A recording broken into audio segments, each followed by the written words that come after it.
So thanks, and thanks for being here. So the last two talks today will be on the topic of obfuscating quantum computation. And so I wanted to just start by giving, for my part of this like quantum obfuscation session, I guess I just wanted to give a more broad overview of the topic and what's happened recently. And then in the following talk, we'll hear from basically the most recent development on this topic. Okay, so for the plan, I want to start with definitions because actually this comes up pretty often when I start talking about quantum obfuscation. The first question is okay, what are the definitions, or what does it mean? And as you'll see, it's a pretty natural extension of obfuscation for classical functionalities. Just try to give you a pretty clear picture of what is actually known about this topic. It's not super clean. There's a lot of moving parts, but hopefully I'll be able to convey essentially what we know and what are the next steps. And then the meat of the talk is going to be mostly about two different high-level approaches we've taken for tackling this question of can you obfuscate quantum computation.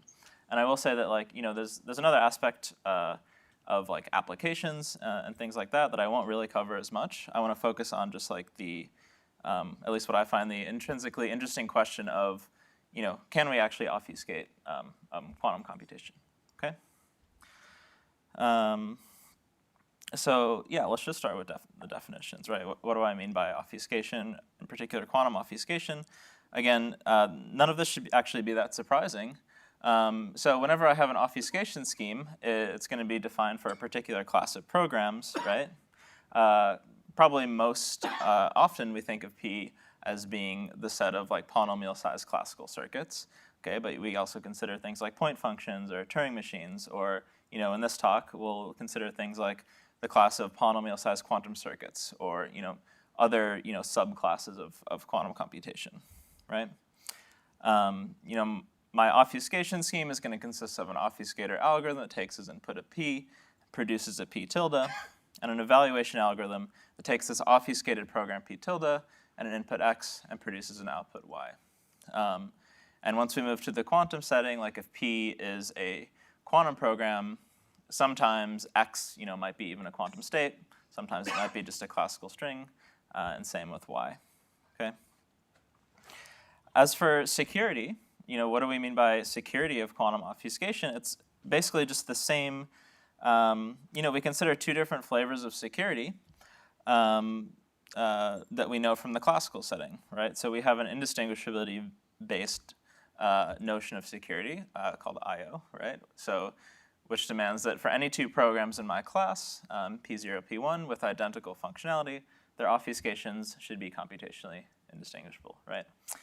Now you could somehow extend this if you want to say maybe P0 and P1 compute very close functionality, but let me put that aside for now and just say the standard definition of I/O is just going to be two programs that compute the same functionality. We want their obfuscations to be computationally indistinguishable. Just like the classical setting, we have the other kind of most natural flavor of security, which is simulation-based, right? Which says that there exists a simulator such that for any adversary and program, whatever the adversary can do given an obfuscation of P can be produced by a simulator who's given oracle access to the functionality that is computed by P. And sometimes we distinguish between if adversary has just a single output or more general output, but this is the basic flavor of simulation-based security.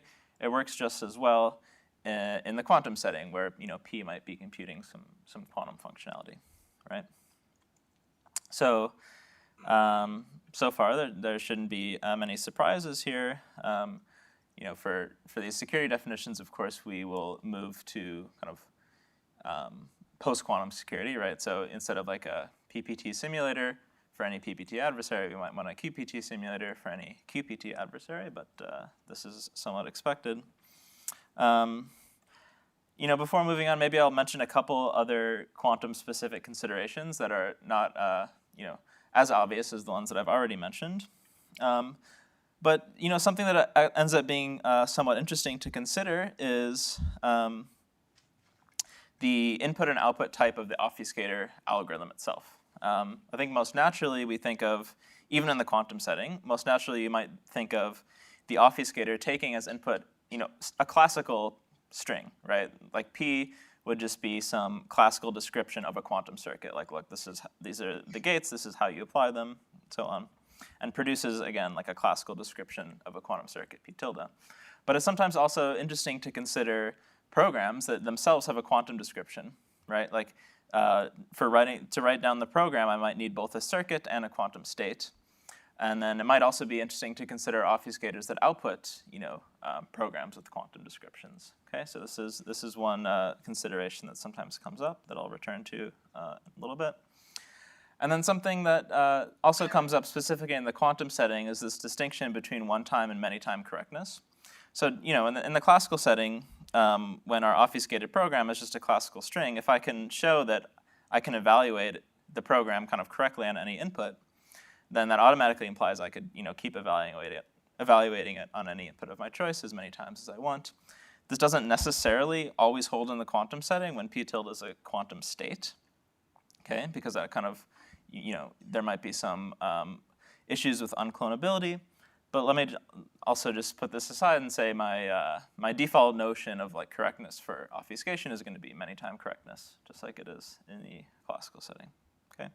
Any questions about any aspects of, definitionally what I mean? Okay. Yeah, so what do we know? The first couple works that started thinking about quantum obfuscation were mostly focused on negative results. Also, there is some definitional work here and some applications, which I won't really mention. But, there's some work that essentially generalized the kind of Barak et al. Style impossibilities for simulation-based obfuscation to the quantum setting. And this doesn't, this generalization doesn't follow immediately because you are actually given more power in the quantum setting by allowing the obfuscator algorithm to be a quantum algorithm and output potentially a quantum state. So these are things that are not necessarily considered by Barak et al. But we now know that, even quantum obfuscation of classical computation is, or black box obfuscation is impossible, as one might still expect, but it took a different proof. Okay. So let me try to walk through at least a few of these results to give you a sense of, what do we know? Okay. So the first really kind of positive result for, if you're asking the question, can we obfuscate, some, non-trivial class of quantum computations? This was Broadbent and Cosme in 2021. And the program class that they considered are polynomial-sized quantum circuits, okay, that compute a unitary, and moreover are only allowed to have at most a logarithmic number of T-gates. Okay, so if you're not familiar with this, there's this distinction in the quantum setting between basically Clifford, what are called Clifford computations, and non-Clifford gates, and a very rough analogy. It's not exactly correct, but you can think of the Clifford computations as being linear functions, so something very simple, and then the non-Clifford gate is some nonlinear function. Okay, this is a rough analogy. And so the T-gate is the kind of non-Clifford gate here. And so this is a very limited class of quantum computations that essentially only have at most logarithmic number of these kind of of these more complicated gates. Okay. And the other thing I want to mention is they obfuscate these circuits, specifically circuits that compute unitaries. Okay. And a unitary is this basically rotation in this high-dimensional Hilbert space, but it is not the most general notion of efficient quantum computation. Okay, so in general, a quantum circuit can compute something called an isometry followed by a partial measurement, and a unitary is it's still a very expressive class of computations, but I just want to make the point now that it's not. It's still a restricted set of quantum computations, okay? anyways, what they managed to do is they managed to show that you can obfuscate this class of computations under I/O, post-quantum I/O for classical circuits, which is great. And I also want to mention that even though these circuits that they take as input are classically described, the output is actually quantum. So the obfuscated program actually consists of a quantum state. So this is kind of like a classical to quantum obfuscator. Okay. The output of the input to the obfuscator is a classical description of the circuit. The output is a quantum description of a quantum description. Yeah, right. You could hope to do better, right? You could hope to output a classical description, but they don't manage that. Okay. Oh, when you say output type, you mean output type of the description or output type of the circuit? Yeah, sorry. This is output type of the obfuscator. So this is describing, is the obfuscated program a quantum state or is it just classical information? Yeah. Good. So yeah, this work that I had with Giulio in 2022 is I don't want to go too much into it, but it's essentially a natural kind of quantum analog of null I/O that was introduced for classical circuits. And so, we can obfuscate just general measurements, which are like these quantum input, classical output functionalities, but only under some very kind of restricted correctness guarantees. And moreover, the security we get is only a null guarantee, where you can't distinguish between two obfuscations of two essentially null measurements that essentially always reject. Okay. And then one thing that we introduced here is the use of basically heuristics to start getting these positive results, right?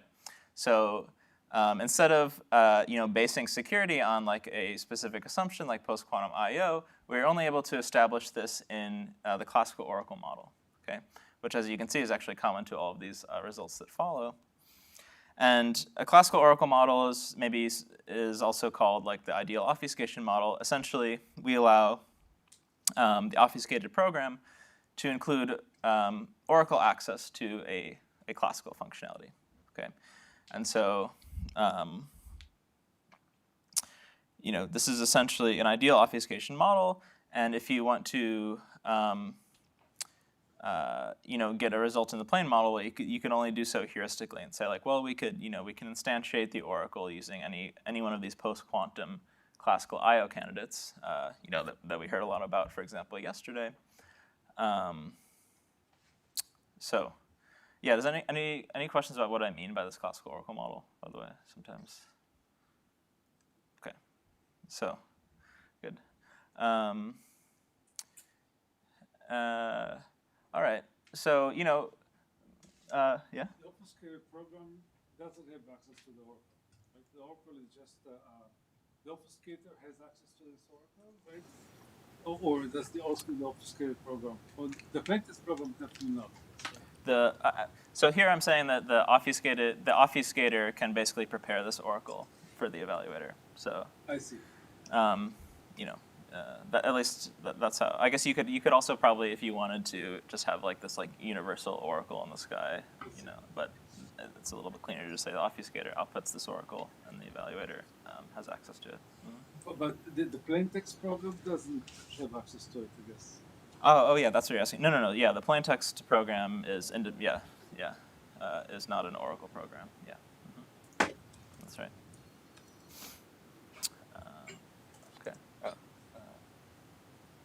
Okay.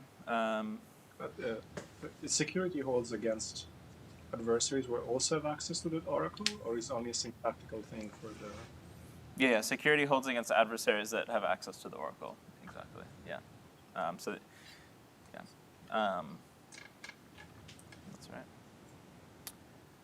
So, yeah, a few more things. So we were able to, get results later on for, a much broader class of quantum computations, basically polynomial-sized quantum circuits that compute deterministic classical maps. So this is like, classical input and classical output programs, where each output is, each input produces an output with probability 1, or you can relax to overwhelming probability. But you can think about these as like basically unitaries from like standard basis to standard basis states if you want. Basically these like giant permutation unitaries. But so that's the next thing I wanted to say briefly is that we're also able to generalize these, even these circuits that we can obfuscate to circuits now or to programs that involve quantum descriptions. And this is actually quite useful for obtaining some applications in unclonable crypto, like similar to the things that Prabhanjan was talking about in the last talk. And so what I mean by a quantum circuit plus state is like the thing that you actually obfuscate is both the classical description of the circuit as well as this like auxiliary state psi, where like whenever you run this program, on some input x, you always run it on x along with this auxiliary state psi to produce a y. And the thing that you want to hide is both psi and the circuit as well. Okay, and then finally the most recent work, which you'll hear about after my talk, is this kind of vast generalization of these results, which show that you can obfuscate circuits, and even circuits with an auxiliary state if you want, that compute any unitary. Okay, so not just these like classical to classical maps, but really any unitary in this high-dimensional space. Okay, and again, unfortunately, the results are not super clean to state. But what I do want to say is that like given this chart, right, we can identify a few what I believe to be pretty natural like next steps. Okay, and it depends kind of what you care most about, right? So maybe you care most about results in the plane model. Like you don't like this oracle model, and you just want to show what sort of computations can we obfuscate under some reduction to some simple to state assumption. So for example, post-quantum I/O, or it could be something else. Here we know very, very little, right? Any going beyond these circuits with more than logarithmic, basically going beyond this very first result in the plane model would be progress. Okay, so next, maybe what you care about is that which is I think is kind of like maybe the most natural thing you'd consider when you're first thinking about this problem is just like a classical obfuscated circuit, right? Usually I have a classical description of my program, even if that's a quantum computer program, and I would expect that my obfuscated program is also classical, right? And if that's what you care most about, then it's still open to do anything beyond just null I/O. Okay. And then finally, maybe what you care most about is just like just arguing that, or just coming up with even like heuristic candidates for obfuscating more general classes of quantum computation. So all these like sequence of results in the oracle model pretty much constitute the first even like candidate constructions, like the first evidence that we actually can obfuscate these classes of programs. And if you want to keep pushing this further, there's several directions you could go. Like we don't even know how to obfuscate kind of arbitrary classical input, classical output programs yet. We don't know how to go beyond unitaries to isometries, and so on. And the ultimate goal, I guess, to keep in mind, right, is that we're interested in obfuscation, right? And from physics, we know that at least as far as we know, the most kind of general way to describe what is efficient computation involves the language of quantum mechanics, right?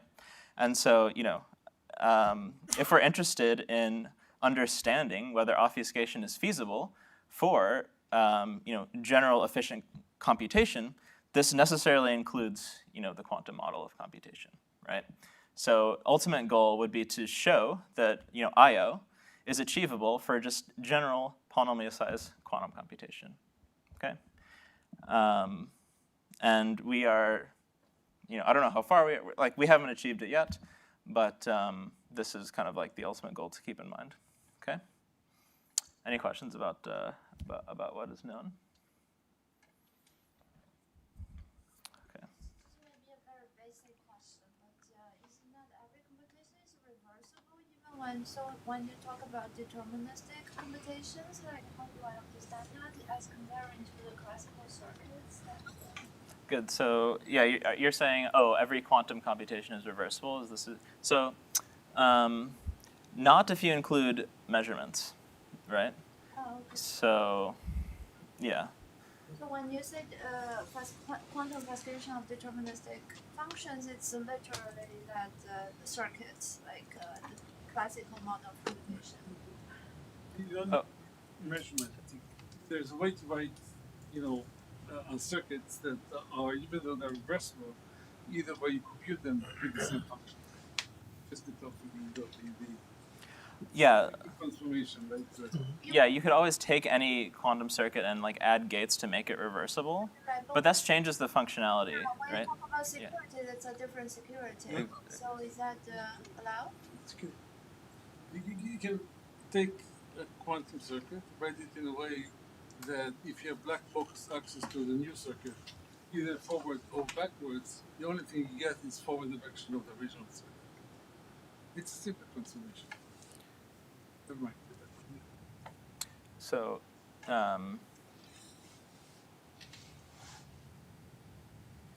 good, but it's not going to give you, if I start with an arbitrary kind of circuit that includes these measurements, like, includes these, say gates that you trace out, right? I could add gates and like turn this into a reversible circuit, but this does allow you to evaluate on inputs that are basically not allowed by, like, there's no way for me to like turn this into a unitary that only reveals the actual functionality of like the non-unitary circuit that I started with, right? Yeah. With black box access, if you Yeah. with black box access, you can. Okay. Yeah. So yeah, again, I mean, this is the reason why like obfuscating unitaries doesn't give us everything that we want, right? All right.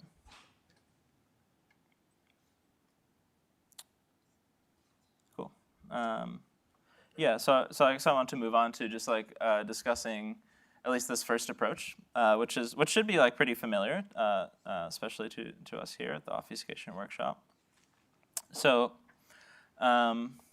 The starting point is the idea of quantum fully homomorphic encryption, right? Which was the first construction was shown back in 2018, and the idea is that if I have a quantum circuit that I want to obfuscate Q, I can encrypt it. I can produce a ciphertext that encrypts the description of Q, using my fully homomorphic encryption and any input X. Of course, I can produce an encryption of the output Q of X. Now, again, which should be pretty familiar to all of us, like, this is great, and we're getting these outputs, but the non-triviality of going to obfuscation is somehow revealing these outputs in the clear, right? And of course, I can't just give you the secret key of the schema because I would leak too much. It would allow you to learn the description of Q itself, okay? So suppose that we were able to augment quantum fully homomorphic encryption with this notion of public verifiability, okay, where I generate some public parameters, and the evaluation algorithm not only spits out the evaluated ciphertext, but also a classical proof that I evaluated this computation honestly. And so for this application, it's very important that there's like this verification algorithm is itself classical, right? It takes in the parameters, the input ciphertext X and the output ciphertext and the classical proof and decides to accept or reject. So if we have this, then we could do essentially like an analog of the GGH RSW kind of P poly to NC1 reduction, right? Where we to obfuscate a quantum circuit, we encrypt the circuit, give out the public parameters, and then obfuscate this verify then decrypt program, right? Which basically takes as input any input X, any output ciphertext, and any proof of correct evaluation. It checks the proof, and only if the proof checks out, then it decrypts the final ciphertext, right? So this is kind of like a reduction from essentially like, or like a way to bootstrap classical obfuscation into quantum obfuscation, assuming we can get classical proofs or arguments of these quantum FHE computations, right? Confused. Where is classical, but it needs to take CP, quantum ciphertext. Good. I should say, yeah. Sorry, I didn't mention this point, but by quantum FHE, I will consider quantum FHE schemes where encryptions of classical plaintexts are classical ciphertexts. But I can do quantum computations on those ciphertexts. So here, where's quantum X is classical? Everything written here is classical, except that this computation that maps x to q of x is a quantum computation. But x is classical and q of x is classical. But Q, what about Q itself? It's a classical description. Yeah, q itself is also a classical description. Yeah, yeah. So you need some sort of extractability for x, the input x? What do you mean by extractability? Like for example, let's say I only have an encryption of x, then I shouldn't be able to run this verified encrypted program, right? Oh, yeah. I mean, it takes x as input. So, you're saying like in terms of like a security proof, I want to kind of extract the inputs that are given to var then decrypt.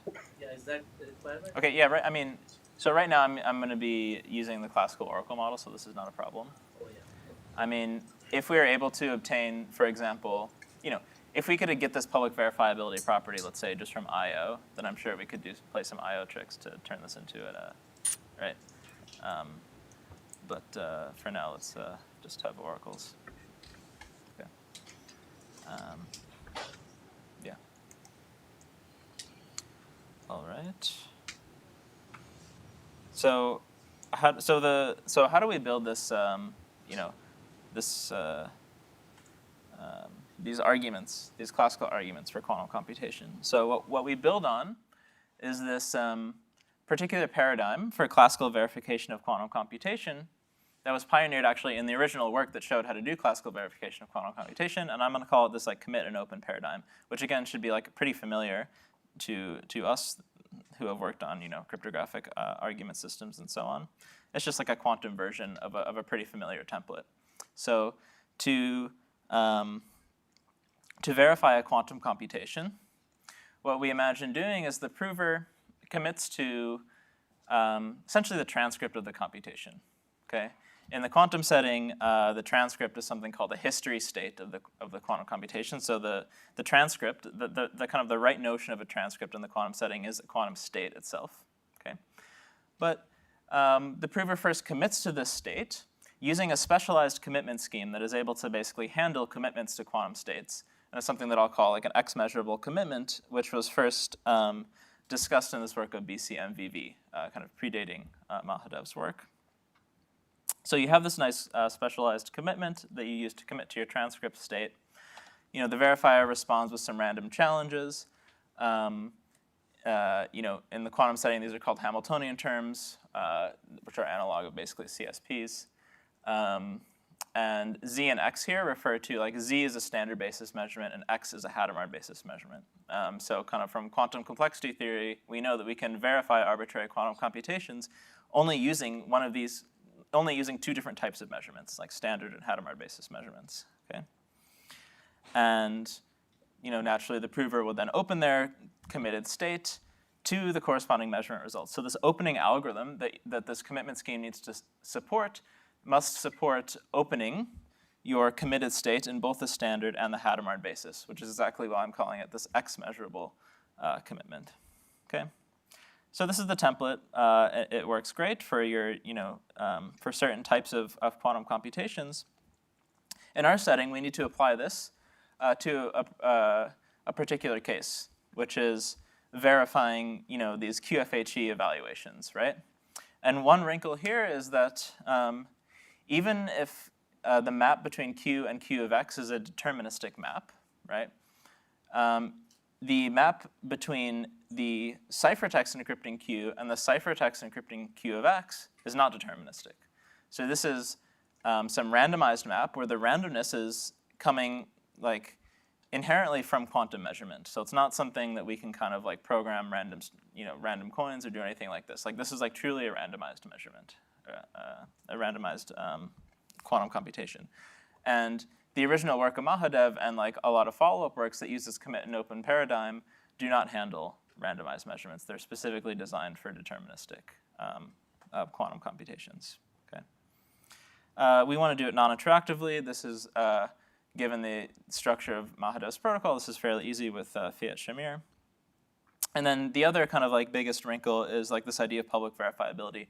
These arguments are private coin arguments, okay? And we, technically we need something called, we need more like reusable soundness, but it becomes essentially the same problem in the Oracle model, okay?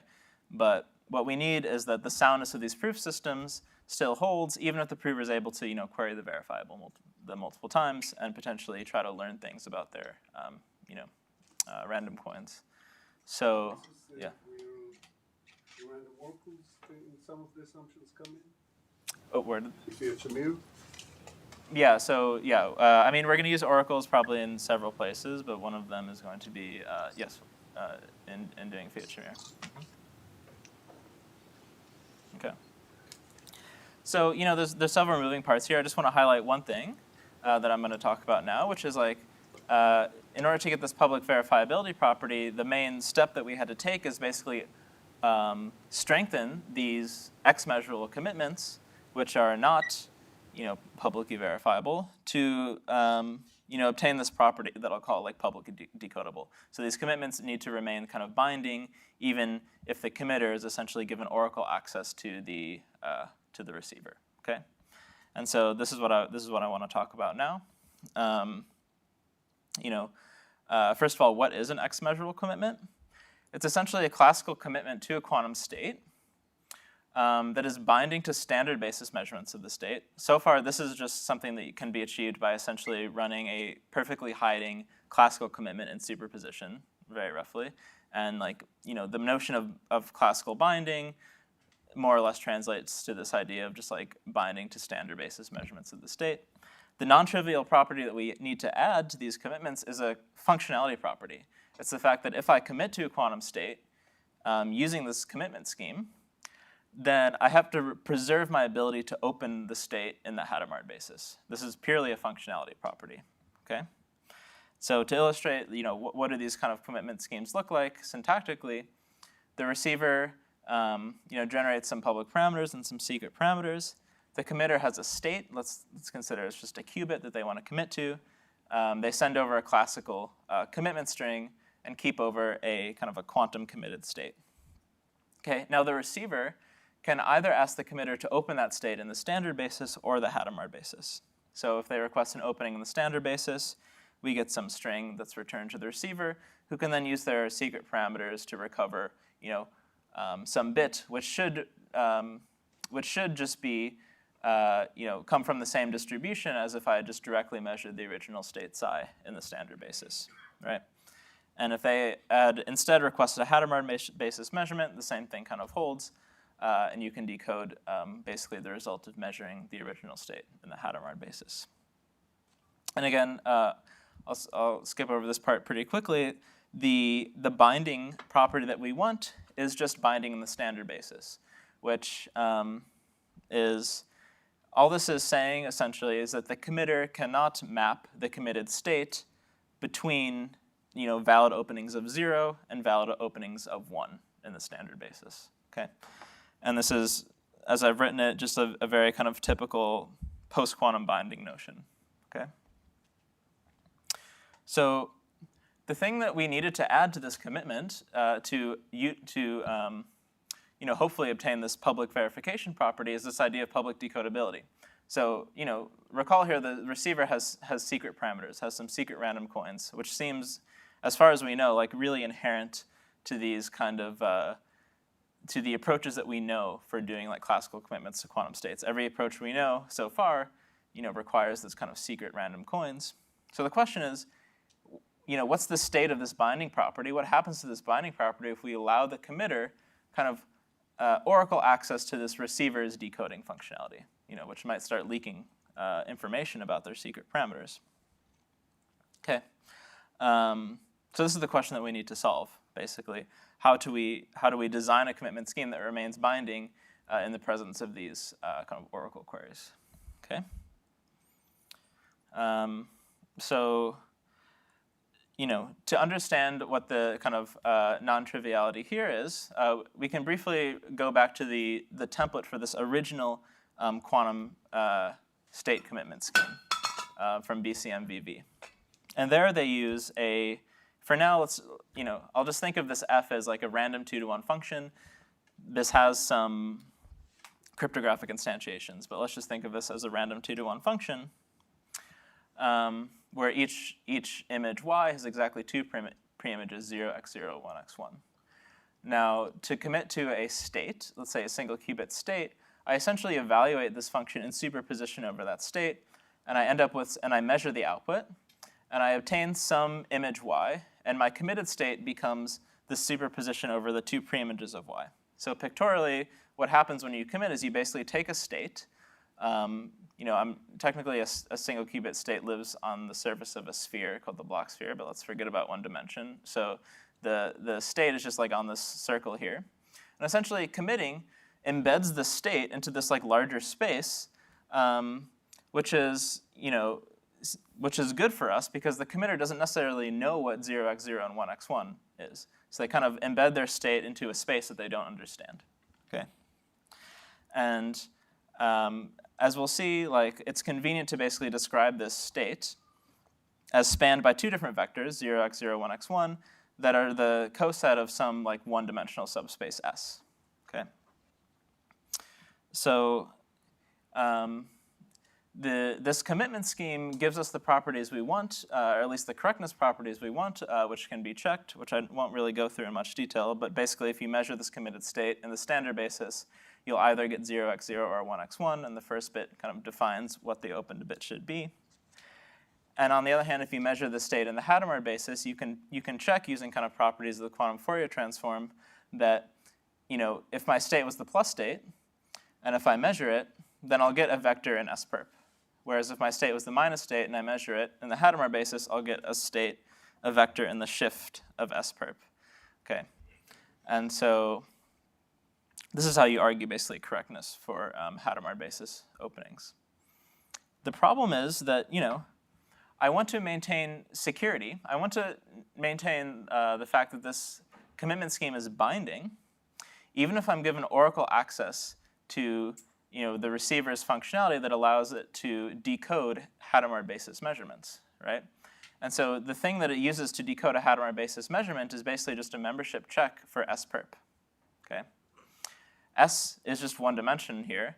S-perp is like n minus 1 dimensions. So if I'm given Oracle access to S-perp, I can, just by guessing random inputs, I can completely learn the description of S, okay? And the description of S just contains x0, XOR x1. So if the committer learns the description of S, they can just forward this information to the opener, and this trivially allows it to break binding. I can just map between 0x0 and 1x1. This is basically the problem with the BCMVV commitment scheme. And kind of the natural way to resolve this is to increase the dimension of S, okay? And it turns out that this basically works. I will, try to set things up so that my committed space is spanned not just by these single vector states, but actually by these coset states, which are states that Prabhanjan mentioned in the previous talk, where A0 is actually a uniform superposition over all vectors in, let's say, some coset A that start with 0, while A1 is a uniform superposition over all vectors in A that start with 1. Okay, and so if I can somehow manage to massage my commitment scheme such that the committed state lives in this space instead, then the decoding oracle only requires S-perp, and now S-perp is a much, much, much smaller subspace. So I can hope that this kind of trivial guess and check attack is not going to allow me to learn the description of S. And it turns out that this is what basically works. Okay, so one thing that One thing that I have glossed over so far is that this BCMVV, this kind of like, when S was just like one-dimensional, we actually had cryptographic instantiations of this 2-to-1 function that you could use to set up your commitment scheme, okay? Now we don't have a 2-to-1 function. What we need is kind of this like, subspace to 1 function, which is kind of much harder to obtain. So in this work, what we did instead was we said, forget about trying to get like a classical commitment scheme, at least with classical parameters. What I can do is I can just give the give the evaluator, or the committer in this case, a state that already lives in this space. So the public parameters of the commitment scheme like kind of already consists of this like quantum state A0. And you can show if I also give you Oracle access to SPERP that this allows you to kind of like map between the state and basically take your original plaintext state and move it into this this larger committed space. Okay. So again, I'm talking about this at a fairly high level, but what we end up doing is essentially showing how to obtain this commitment scheme with these properties by replacing the classical public parameters with these quantum public parameters. Okay. Yeah. So the Mahadev style commitment, the previous commitment you're talking about, it also had some security guarantee for Hadamard measurements, right? Here you would not have that. Mahadev scheme does not have any security requirement for. Or like this adaptive hardcore bit property. Adaptive hardcore bit you can see as kind of a strengthening of binding in the standard basis, because it says like, if I output like x0, I can't even obtain any predicate on x1, right? That's kind of a strengthening of being able to output both x0 and x1. I guess my question then is, why doesn't this just let us do the Mahadev scheme but in a publicly verifiable way? It would, except it does, except that first of all you need oracles, and second of all it actually doesn't quite do what you're asking, because again the public parameters now include a quantum state. Right. Yeah. Is it fundamental that they must include a quantum state? Not fundamental, no. Yeah. I guess maybe there's you can do Mahadev scheme basically with public verifiability if you're okay with oracles. It's still like totally open to do that in the plain model though. Yeah.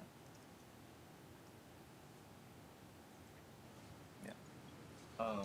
So you said like you could potentially do it with like a subspace to 1 oracle, but if you're in the classical oracle model, you can just make that, right? So what's the difficulty of like not like removing the quantum part of the public parameter?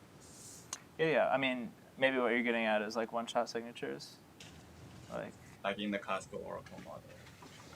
Yeah, but this is just a recently shown. Like the question is like provable security. Like there's heuristic constructions in the classical oracle model. The difficulty is like proving them secure in the classical oracle model. Yeah.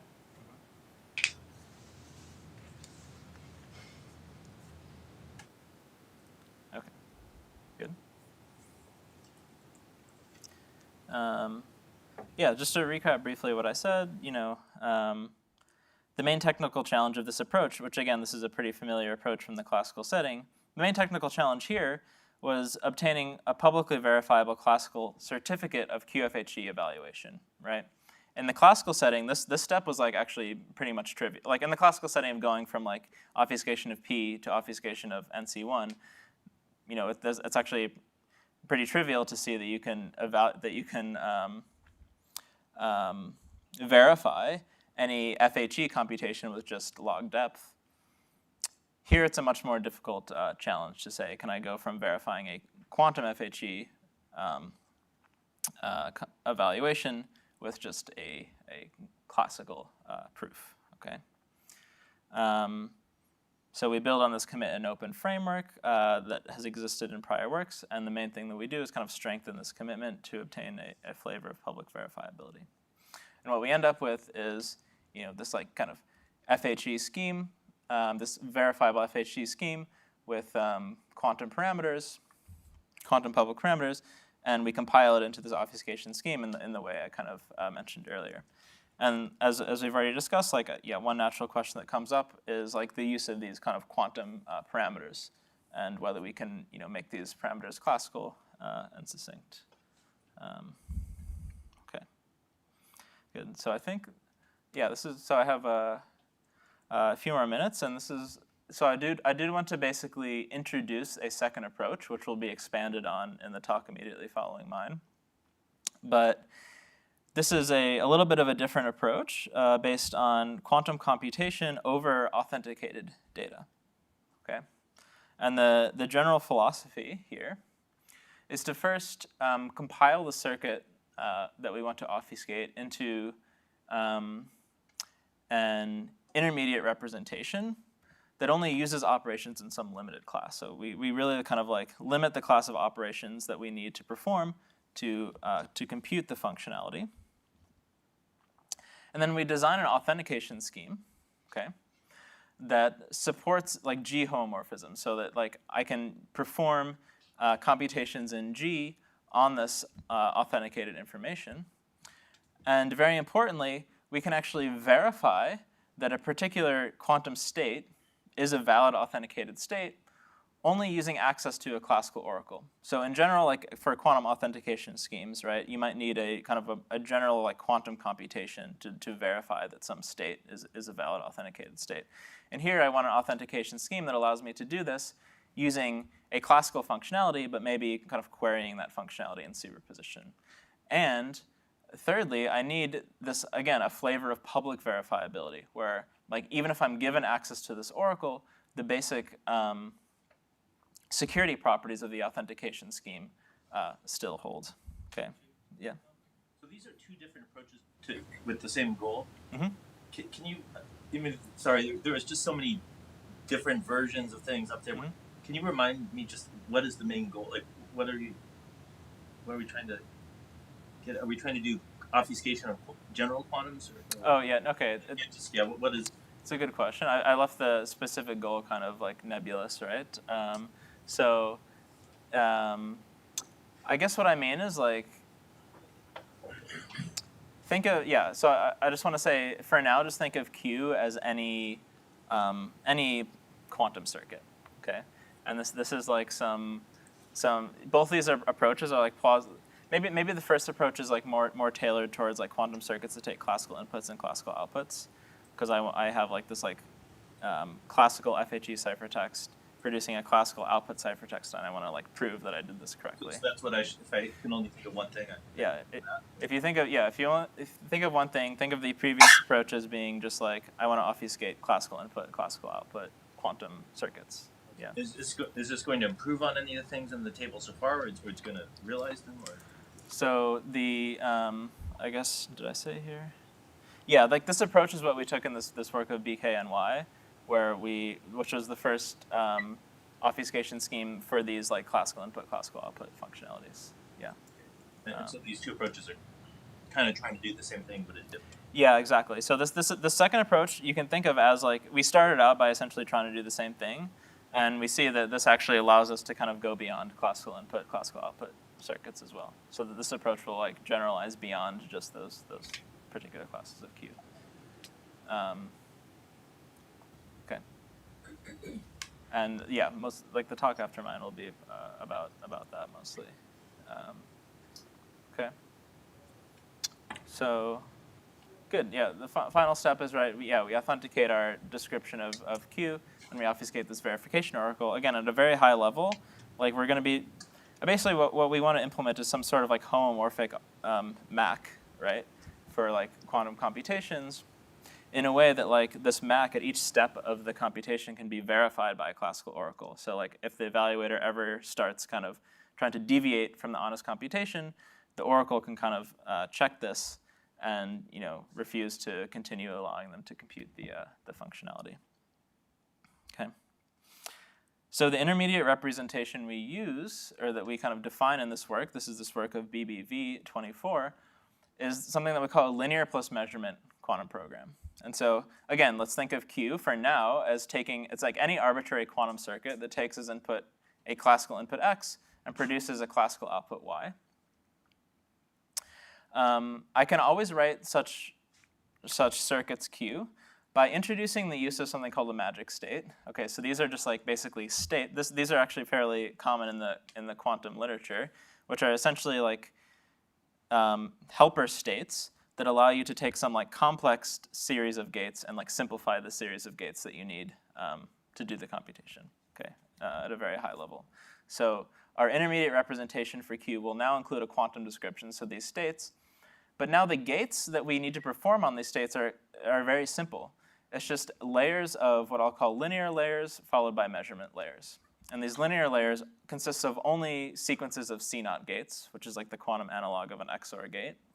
And these measurement layers are specifically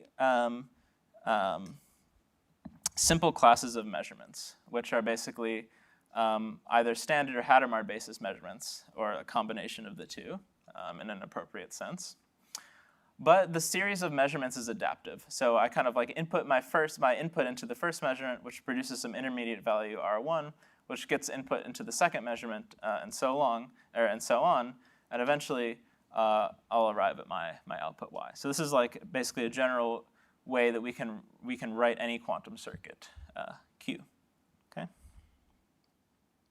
So given this intermediate representation, we kind of design an authentication scheme that works well for computations of this form, okay? And this is what I'll call it like an LM homomorphic authentication scheme, right? And this is essentially a MAC for quantum states with this syntax, where we have some secret key that we use to authenticate the state, and you can either verify, or you can even decode the state if you want, given the key. And the security, this like public verifiable notion of security, which is like kind of somewhere in between like a MAC and a signature, but it's not quite either, I would say. So you have an adversary that takes as input an authenticated state, right? And the adversary gets access to an oracle that allows it to verify that the state is indeed a valid authenticated state, okay? And the adversary can do whatever they want to the state, try to tamper with it in any way. And the guarantee should be that if I decode the state, either I'll reject or I get back the state that I started with. So kind of the standard MAC security game. Okay. Except that we need two additional functionalities which are kind of inspired by this notion of an LM quantum program. First, we need C0 homomorphism. So I need the ability to apply C0 gates on basically encoded quantum states. And necessarily, if I do this homomorphic C0, I'll have to update, correspondingly kind of update the key for the scheme, basically to avoid trivial impossibilities. And then what turns out to be really important is this ability to classically decode the results of standard or Hadamard basis measurements. Okay, so I can take an authenticated state, and I can just directly measure it in the standard basis. And then I can do some classical pre-processing on that string, given the key k, to determine what would have been the result of just measuring the original state in the standard basis. And I can do the same thing for Hadamard basis measurements. Okay. So I think due to lack of time, let me go through this pretty quickly. I guess I can say something about this, like what's like the kind of the general template that we use when we think about authenticating quantum states. Well, very generally, what you do is you first encode your state into like an error detecting code, and then you one-time pad the state, okay? And generally, we sample the code from some family of codes, script C. And so why is this intuitively a good MAC? The point is that if I start tampering with this state, the only way for me to kind of break security is to somehow tamper with the state, but still stay inside of the code space, right?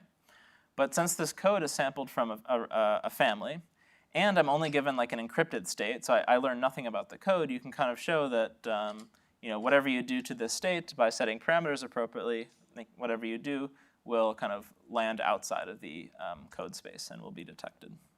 So one way to look at our construction is essentially instantiating this general template using the class of all quantum linear codes. Okay, these are called CSS codes. They're a fairly natural analog of linear codes in the classical setting. And obtaining public verifiability here really relies on the uniform randomness of this choice of code. So good. what this actually looks like is it looks like really similar to subspace states and coset states, these kind of tools that we've already seen used. And so basically to authenticate a qubit, we map 0 to a random subspace S, and we map 1 to a random subspace S shifted by some random delta, and then we one-time pad that. And this is just coming from the fact that like quantum linear codes just look like this. This is just like literally what quantum linear codes look like. And the really nice, two really nice properties of this encoding scheme is A, it's linear, so this like C0 homomorphism follows pretty naturally. And 2, again, this is like going back to something Prabhanjan talked about, is you can actually verify that you live inside this code space by doing a membership check in a particular subspace in the standard basis, applying Hadamard's, and then doing another membership check in the Hadamard basis. And both of these membership checks are things that can be implemented by using superposition access to a classical functionality. Okay. Good. So at a very high level, again, what we do in BBV is we show how to combine that authentication scheme with this intermediate representation, this LM program representation.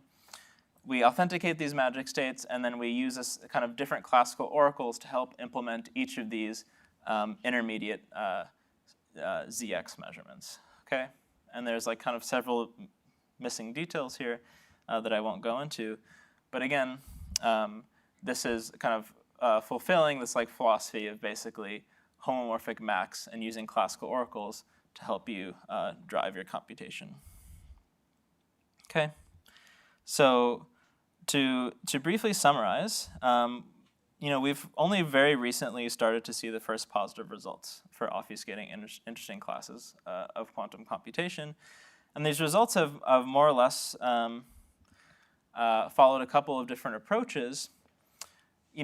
One way to look at this is that this first approach comes naturally from the classical setting, which is like I want to do this like FHE computation and then verify that I did it correctly, and then there's kind of a natural bootstrapping of that to obfuscation.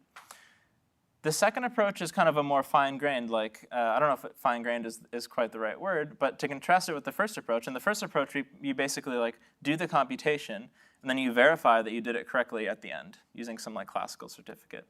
The second approach is more incremental, I guess is the better word, which is that you kind of verify that you're doing the computation along the way, okay? And there's like you take this like kind of like stepwise approach, and it turns out that this generalizes more naturally to considering larger classes of quantum computations, quantum programs that might include a quantum state as part of their description, or that you might want to evaluate on quantum inputs and produce quantum outputs, and so on.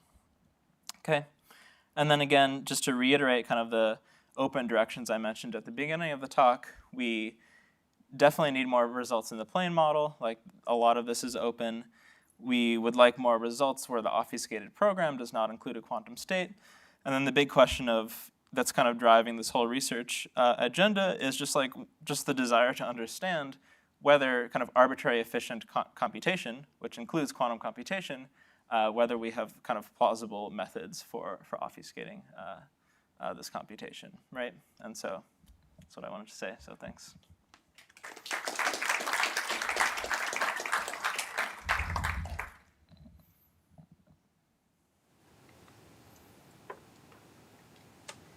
All right, if there are no questions, we're back on the talk.